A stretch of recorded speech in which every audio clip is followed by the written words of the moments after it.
Hello everyone and welcome back to Packs and Recreation. And today, it's recreation time. And we're going to do it with one of my favorite series of all time. And this one is cafe for the people that like cafe, boys, because we're talking Saint Seiya, the Knights of the Zodiac, or whatever you want to call it in whichever language.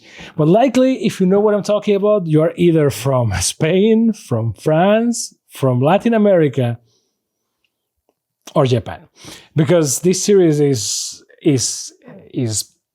premium in those countries. Like Brazil loves Saint Seiya, Cavaleiros do Zodiac. Latin America loves Saint Seiya, Caballeros de Zodiaco. Same goes for Spain. France, Les Chevaliers du Zodiac, they also love Saint Seiya. Likely, to be honest, they are the ones responsible for introducing it to the West. And in other countries, maybe it was more or less popular, but in those countries, it's premium, baby. And in the US, it never worked for reasons. And then Netflix tried, together with, Shueisha, and they did that 3D version that is not very good. Like, it's good because, animating the saints or the knights in 2D with all those armors and all those details is a pain in the ass. So having it in 3D, great. But then they just butchered the thing because they wanted to get to the 12 Temple saga. It's like, why? Why? Like, just because that's the coolest saga? Yeah, it is the coolest saga. That's why Kurumada just keeps repeating it every time. It's like the 12 houses, the 12 temples. It's like we do it once, then we kind of do a similar thing with Poseidon, but then we do it again at the beginning of Hades, and then we do it again in Next Dimension. And it's like, brother, we get it. It's cool, but you don't have to repeat it anytime. So whatever, I digress. Saint Seiya. And Saint Seiya normally has the figures that everyone collects are the actual Saint Seiya figures, which are the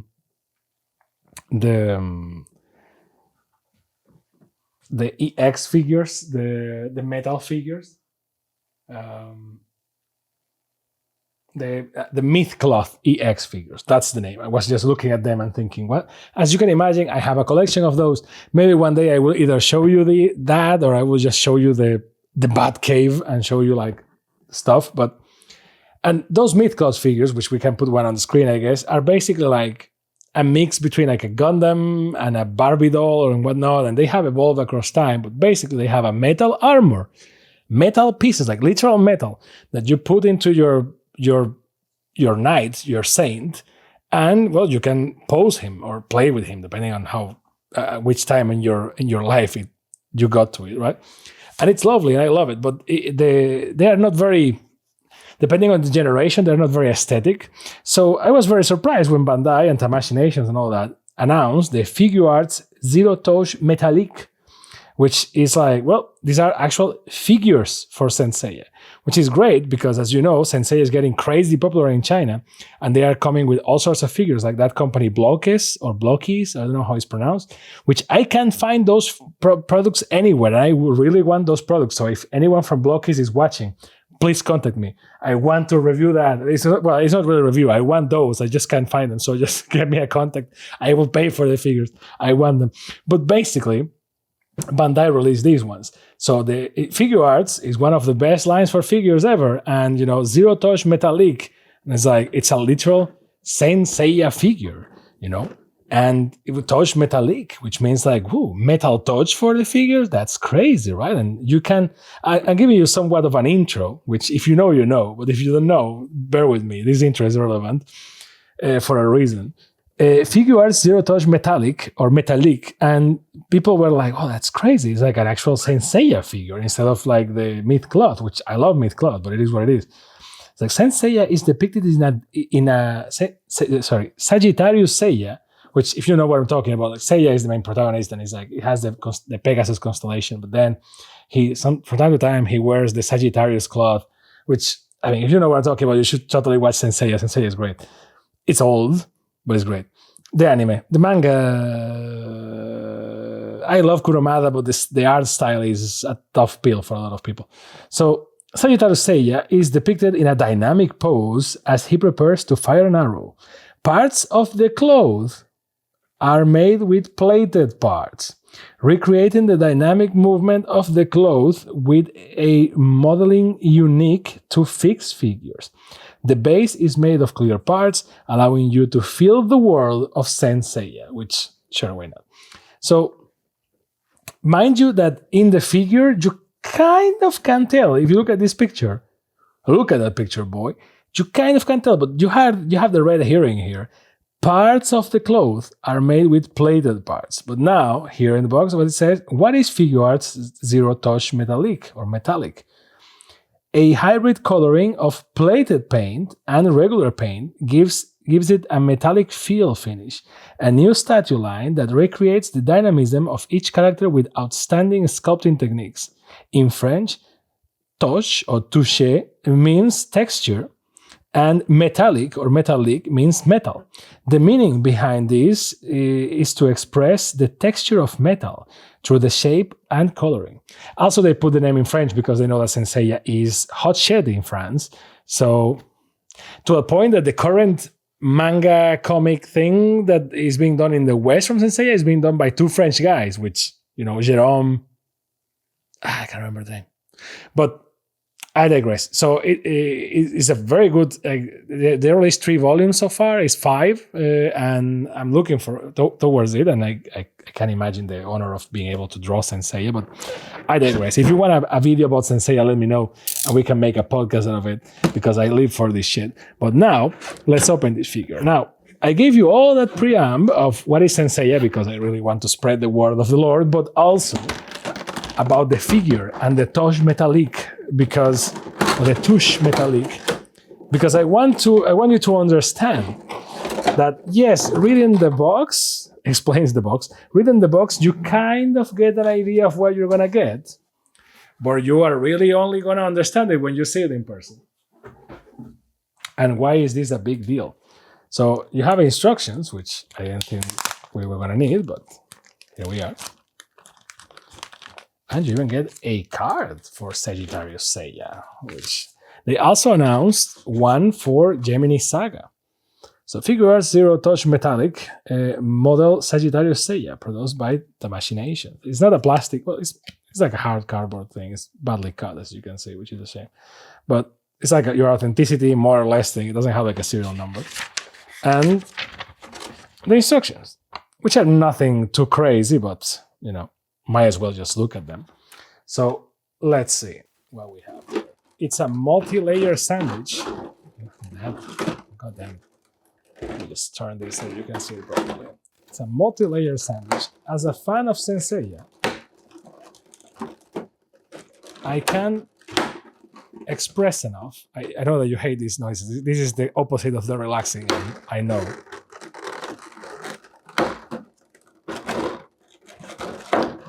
At least our audio engineers are making the best effort to reduce the noise. So you have Sagittarius Seiya here, and you kind of start to see the problem. So some parts of the cloth are metallic, and some others are not. So headpiece, metallic. Waist piece, metallic. The rest, just gold paint. Why?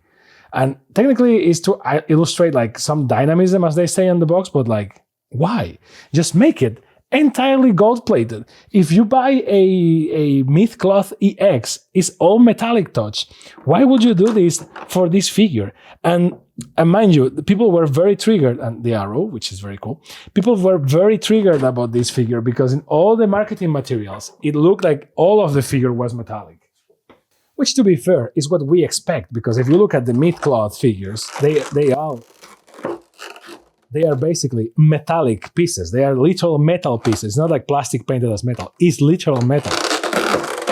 So when you look at this and you see the price point of this, you are like, oh, I guess it's not made of metal, but I'm assuming it's going to be like a metal finish. But it's not. To be honest, I do like it. I have been wanting for a long time Saint Seiya figures that are actually figures instead of the Myth Cloths. Not because I don't like Myth Cloths, but because they are so poseable. You can totally see the articulations, and I don't like articulations that are very visible. So overall, it's not, it's not super ideal, but it is what it is. Now the instructions say that the wings go into this piece, which apparently, warning, delicate, warning, sharp. According to these instructions, the thing should be removed and then plugged in. Now, is that an easy operation? More or less. Well, okay.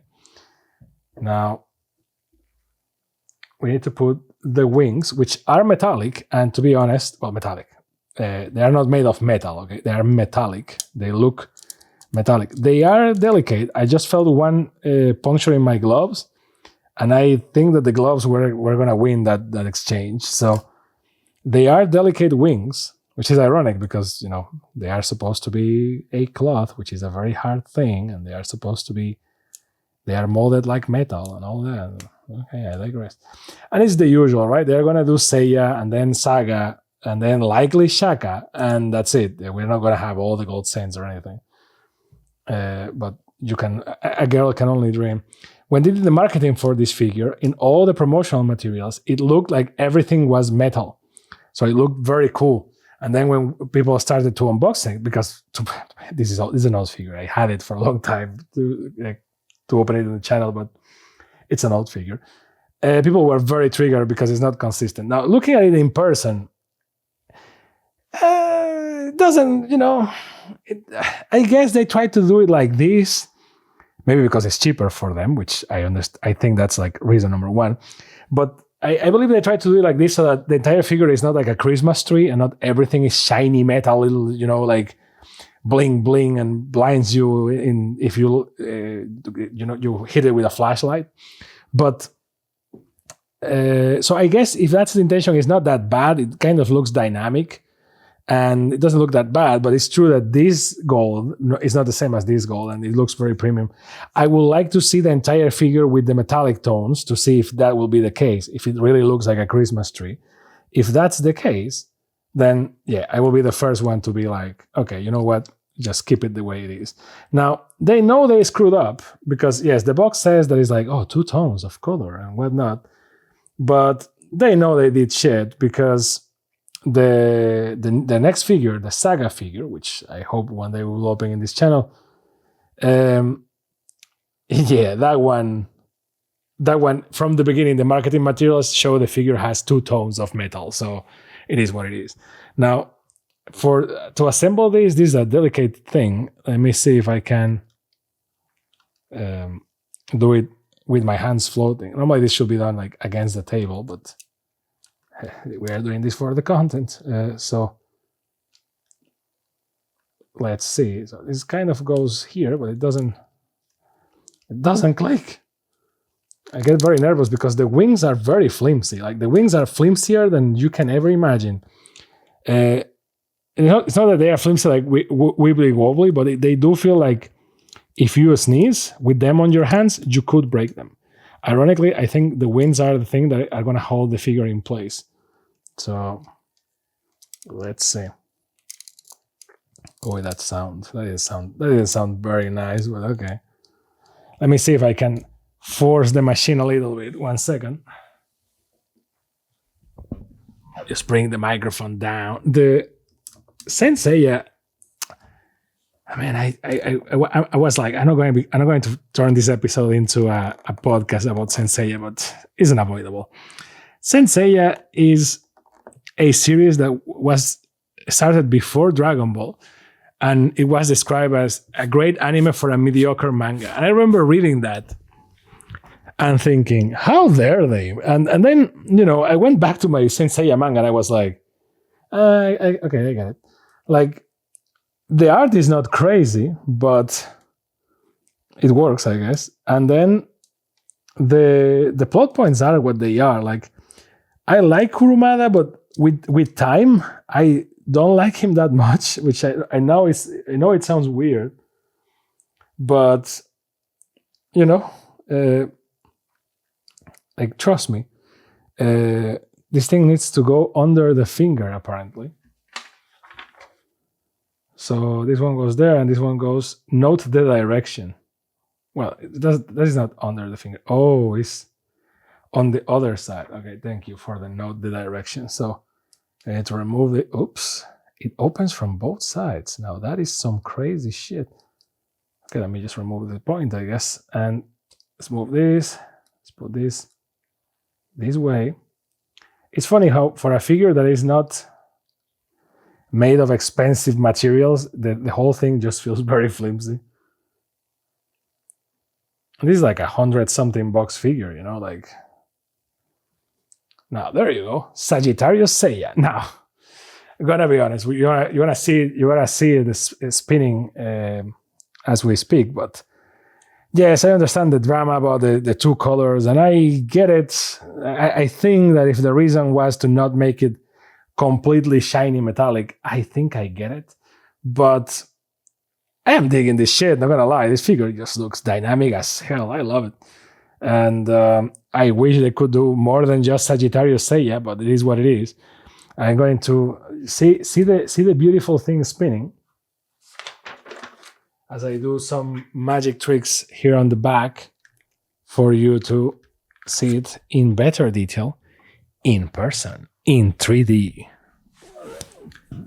And bada bing, bada boom, figure for you. Now, see, like very dynamic. You can have it in this pose, it works. You can have it in that pose, it works. I guess like this, it also works. Like, yes, the cosmos flowing like that, just great. The wings, yeah, they look very metallic and they shine and all that. So the wings are doing a lot of heavy lifting. I wonder how it's going to be with Saga, but it is what it is. Like overall, the figure is very cool and the detail is all there. I am really happy that I got this because it will complement all the myth-cloth figures. But I do understand the drama. I would love to see, I don't know if anyone did it, because maybe you can just repaint the figure, but I understand that will be difficult. But I would love to see this figure being entirely metallic painting, just to see if it's true that we will look too much like a Christmas tree. Because, you know, I feel like that should be the right move. But I'm going to be honest, in person, and I don't know if the camera catches that, but it doesn't look like that bad to have different colors. I understand what they were trying to do, you know, to give it like texture, to give it like depth to a degree. So it doesn't offend me. I think it's pretty cool, to be fair. So, you know, overall, very nice looking figure. And if you never watched Saint Seiya, what are you waiting for? Saint Seiya is pretty cool. Now, it needs to be the original series. And yes, you have like Saint Seiya Omega, you have Saint Seiya The Lost Canvas, Saint Seiya Show, a lot of shit, but just watch Saint Seiya. It's from the 80s, right? So you're going in for some shit, right? Like some things are crazy cool and you have a lot of blood, and some others are eh. Now, where to watch that shit legally? I don't know, to be honest. I think Crunchyroll has it, but I believe it's one of those that you just, you know what I mean? Because I don't know where to watch Saint Seiya legally. I just have all the Blu-rays and all that shit. But like online, I don't know. To be fair, I don't know. Now, Lost Canvas is great. I know that's a controversial statement among Saint Seiya fans. Because Shirite Shirogi did a lot of things that I guess Kurumada should have done and couldn't. And if you are a Saint Seiya fan and you are either a Taurus, Pisces, or Cancer, you know that Kurumada hates you profoundly. But Lost Canvas fixes that. So I guess watch Lost Canvas. And if you don't know where to start, you can either watch Lost Canvas or Saint Seiya, and I guess you will get it anyway. Like you don't need one before the other. Obviously, watching Saint Seiya first and then the rest will be helpful, but if you can't, whatever. And if you're a manga dude and you are thinking, well, I will read the manga, please do, but I warned you. So with that knowledge in mind, let me know what you think about this, and let me know if you're a fellow Saint Seiya fan and represent down below in the comments. Don't forget to like, subscribe, and all those cool things that the Saints of Athena do. And I will see you next time on PAX and Recreation. Born high, my cosmos. Bye.